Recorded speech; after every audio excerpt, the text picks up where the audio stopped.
Now flags will come in. I think this one's going to be on the defense for jumping. So a little jumpy there defensively. Ref caught him in the neutral zone. 5-yard penalty. Well, fresh set of downs here.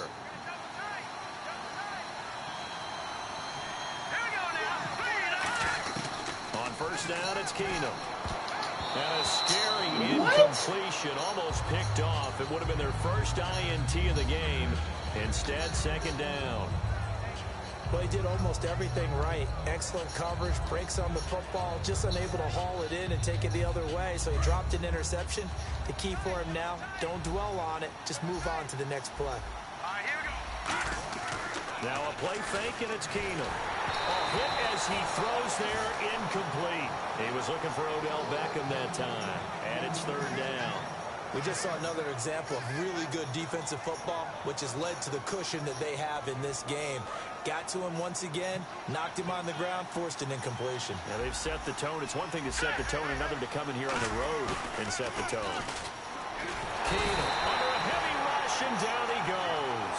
Bud Dupree coming in to drop it for a loss of 8, and it'll be fourth down. yeah, let's go.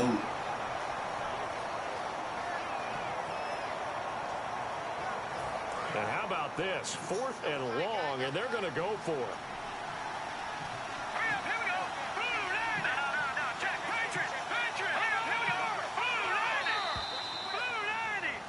Back now in Cincinnati.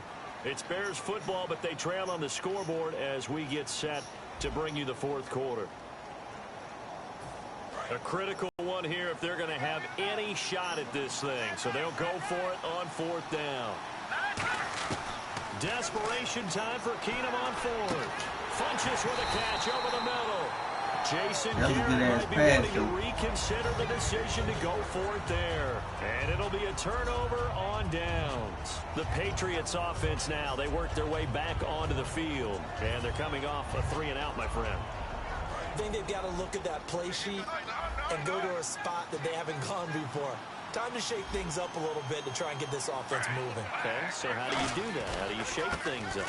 You look at what you called before, realize it hasn't worked Go to something else. and maybe try and find one of those special plays from one of your better players, and maybe try and hit something big and get things going in the excitement area.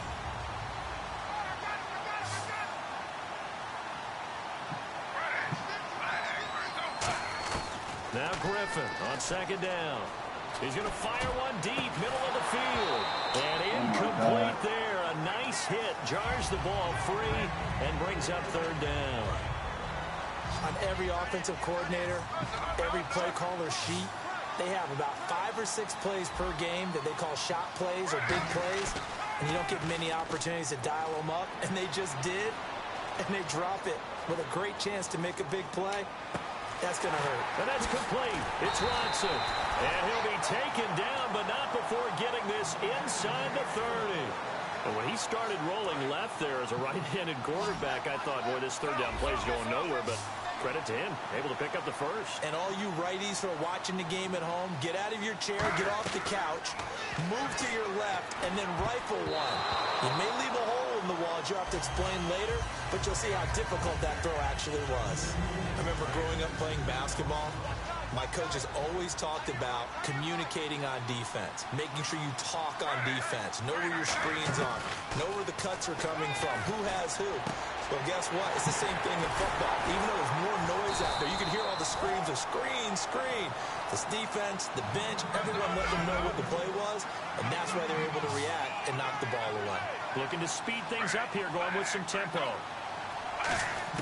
They'll throw on first down with Griffin.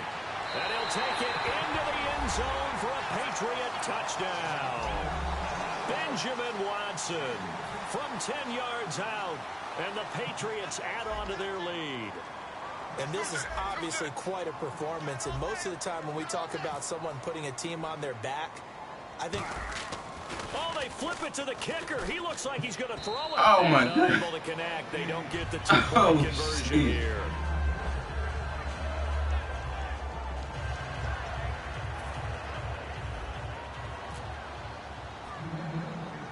Now it's Ryan Suckup on after the touchdown to kick it away.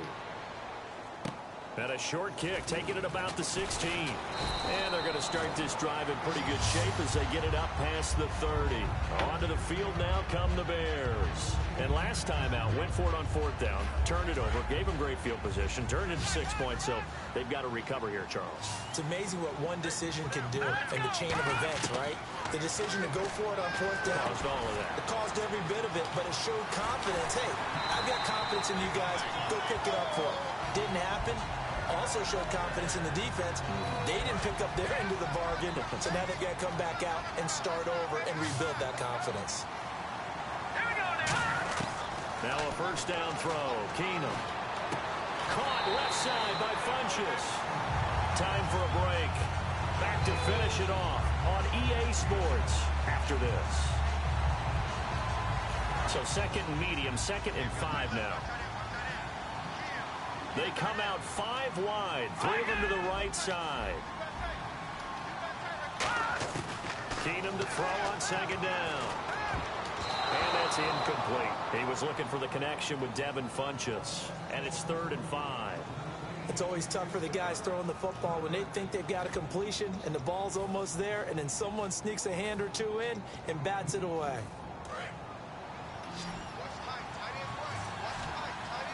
Third and 5, so they bring in an extra defense. Again, it's Keenum. Trying to get it to Beckham, and it's intercepted. He's got the lane, and there he goes. And he takes this one back into the end zone, and the Patriot defense has a touchdown. Short throw, pick 6 right there. Those linebackers, they love when those short throws come in. Oh, they flip it to the kicker. He looks like he's going to throw it. That's complete right around the 8. And, boy, talk about adding insult to injury. He's into the end zone to tack on 2 more. So they'll get another shot on offense following that pick 6. And now the kick is away. And a short kick, taking it about the 16. And they're going to start this drive in pretty good shape as they get it up past the 30. The Bears offense now heading back out onto the field. They've lost this one. Their offense has struggled. Do they try to put together something here at the end just to take into next week? Yeah, sometimes teams want to do that and coaches want to. I remember one time I was on a team and we were losing late in a game like this, and you knew it was lost. It was over, right? And the coach called a running play and pretty much said to everyone, I want to see something executed well before we get out of here.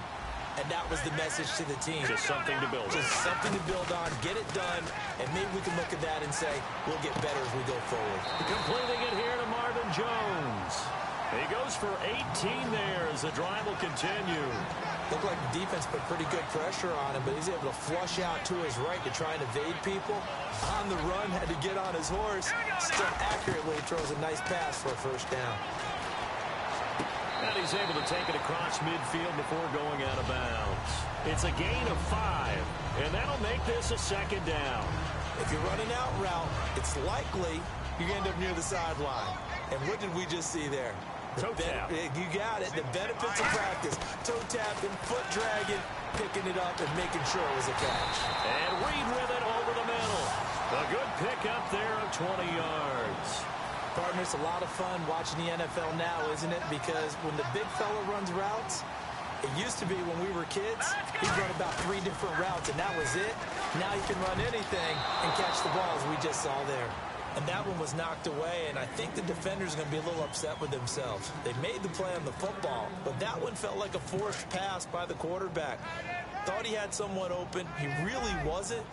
Maybe an example of having too much confidence in his receiver that no matter what, I'm going to throw it to him. And that was a play made by the defense, and it could have been a bigger one. And he's brought down. That one goes for 16 yards. It sets him up 1st and goal. Almost not fair.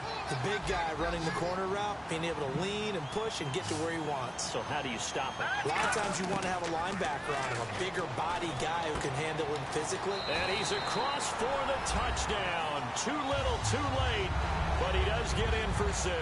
No wonder you're grinning. You just beat me in our fantasy league. Indeed I did, my good man.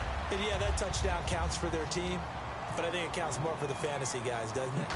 Yeah, it's just something maybe positive to look at on film, but this one's over, let's be honest. Yeah, I agree with you totally on that one.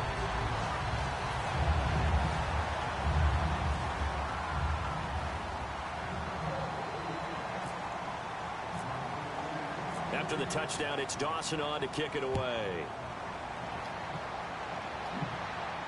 Set to return. This is Brandon Cooks. And not a bad return. Here he gets it out to the 25-yard line. So the Patriots coming out now. They have the dream scenario you hope for coming into the game. Just one kneel here, and this game should be over. And it's always the final play of preparation each week. The practicing of the kneel-down formation, the victory formation. We've got a game in hand, and that's all they're going to want to do now, to put someone back deep just in case something goes haywire. But all in all, take the snap and shake hands. And Griffin must have seen something he didn't like. He's going to call a timeout. It's just their first. They've got 2 more to use here in the final stages. And this looks to probably be the final play.